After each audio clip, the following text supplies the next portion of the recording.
Saya nak bacakan 5 perkataan di bawah. Nanti anda boleh pilih satu perkataan dulu yang anda nak ingat. Perkataan pertama, faslun. Saya ulang, faslun. Okay, faslun bermaksud kelas. Perkataan kedua, barnamij. Barnamij bermaksud program. Perkataan ketiga, mau'id.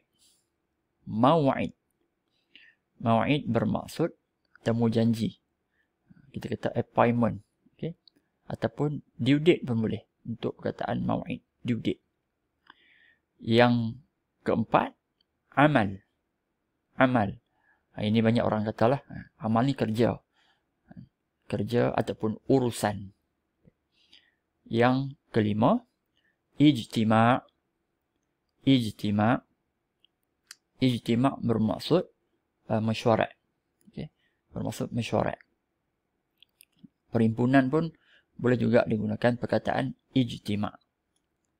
Dengan 5 perkataan tadi, saya nak berikan satu contoh yang anda boleh buat ayat. Sama ada untuk penulisan atau dialog. Ayatnya mudah saja, saya selalu sebut, iaitu Al-yaum indi. Al-yaum bermaksud hari ini. Okay? Al-yaum hari ini. Indi, saya ada. Boleh sebutlah. Contohnya, Al-yaum indi faslun. Hari ini saya ada kelas. Ataupun, Al-yaum indi barnamij. Hari ini saya ada program. Juga boleh sebut, Al-yaum indi mau'id. Hari ini saya ada appointment.